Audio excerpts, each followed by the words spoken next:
The Ori carries physical and spiritual connotation that cannot be separated. The Ori defines the body. Other parts of the body are answerable to the Ori. The Ori holds the body's knowledge as its destiny.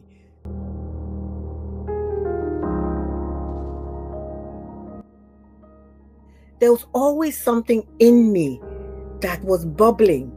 It was like something that needed to be birthed, something that I needed to reach deep down and pull out. And life, the scars of life, the batter, the well, how can I even put it? Life's experiences led me first to become an ordained minister and then into this ancestral healing work, which is now I sort of exhale because it's like, okay, I see where you all were taking me to as I get on into my own elder state.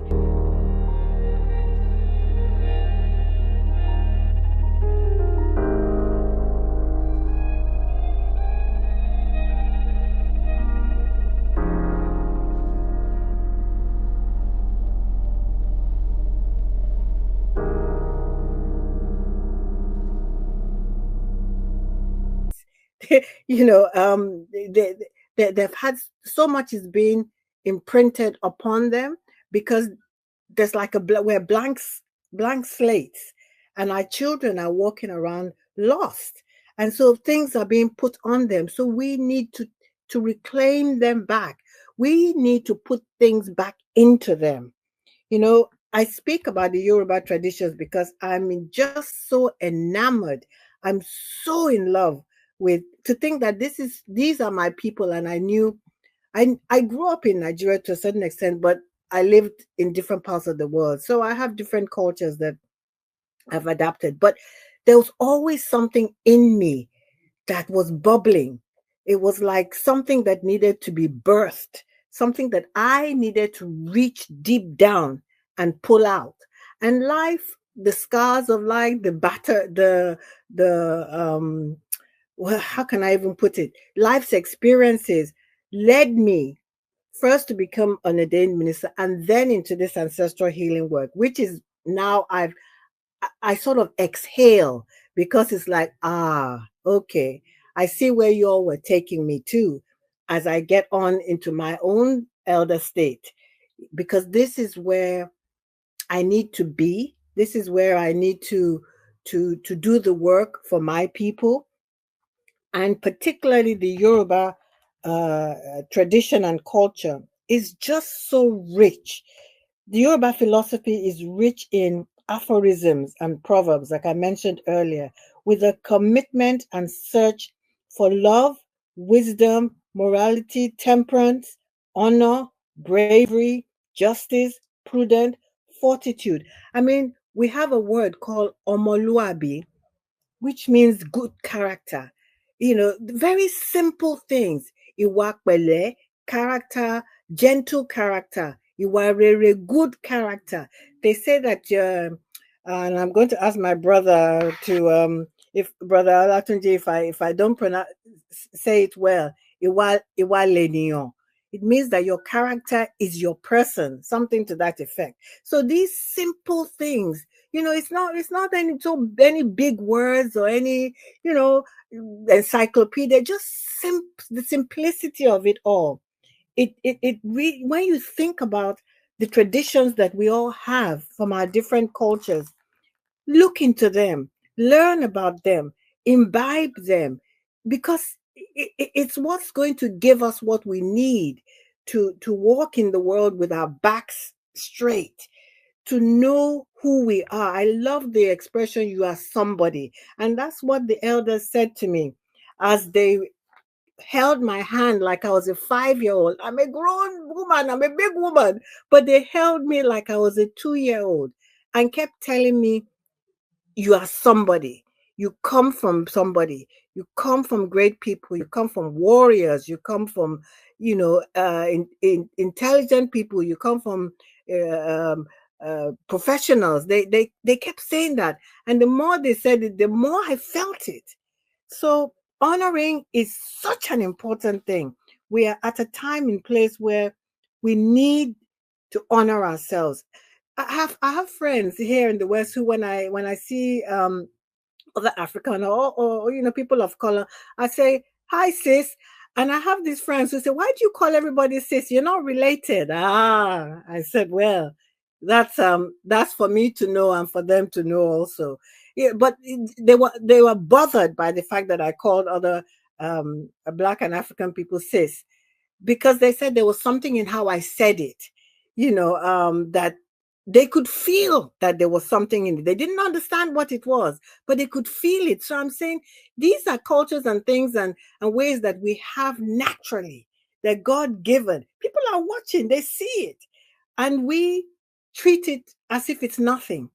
Or in fact, sometimes we smirk at it, or it's like, oh, don't, I don't know, there's just a strange attitude about it. I have other people who have said to me also, they look at pictures of me, in settings, and they say, "You always have this African print, you have this, you know, African headgear. What is it about that? It doesn't matter in the winter."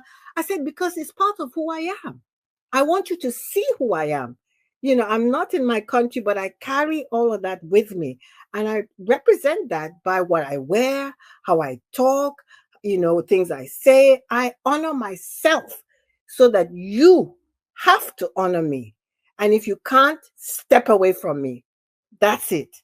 I pass the mic. That is powerful, no? In that you take your decision, you know what you represent. It's like you don't say everybody come treat me the way you want. No, you have honor. You have your integrity.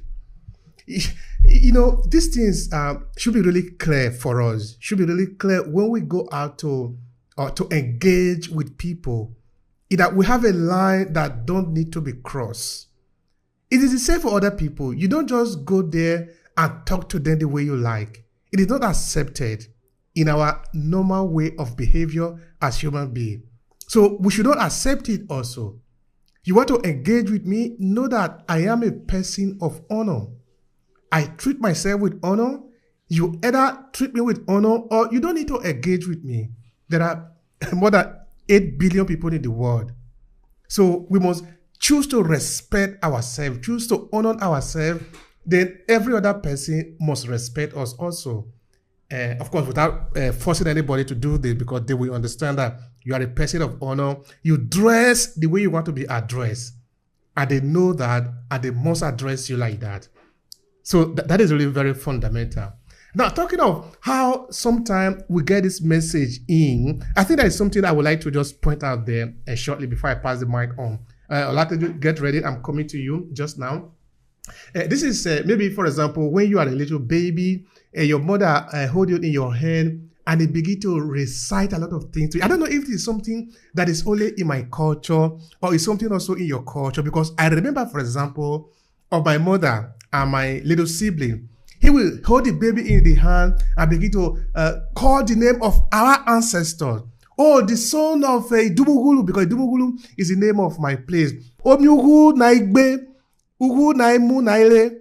Basically, we recite all these songs for the baby. I'm not talking of an adult now.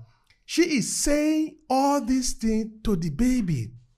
Now, does it make any sense? Of course, it makes a lot of sense. Because Gloria was saying something important before, that our head, we need to put the information there. They don't come there naturally. Now, that baby is still very small. She is planting the seed of identity in that child by telling the child, this is who you are. These are your ancestors. These are your father. These are your mother. This is your land. This is who you represent. This is who you are. Now, imagine how that child will grow up. Those information will be coming back again. You know who you are. And if you know who you are, you have a different way of walking in the world. So I'm sort of trying to see now how this information get into us. And we need to learn how to honor them. Because without those people, without those women or those men that held you when you were a little baby in their hands, you cannot be here. None of us get to where we are today on our own. We only get to where we are through the suffering, the sacrifices of other people. So honoring them is the minimum that we can do, because we are here. Absolutely, we are here because of them. Without them, we cannot be here. That is natural. So it is good that we also learn to honor this individual, because it is their blood that is running in our vein. We don't need to, this again is not philosophy. We're not talking about high science. This is life. You come to this life, in this journey, through a channel. We're always saying, respect that channel. Respect those individuals who gave you life. Because coming to be a human being is not an imagination. It's not a proximity. It's a real exercise that happened. Your mother really did have an encounter with your father. That is how you are here. And just like your mother did have an encounter with your mother, your grandmother did have an encounter with your grandfather. That is how you are here. It did not happen because somebody manufactured you in a computer. Or somebody say, I speak to the tree produced you. No, it is not true. You came through other people. Those other people are what we are referring to be honored. And by honoring them, you also honoring yourself.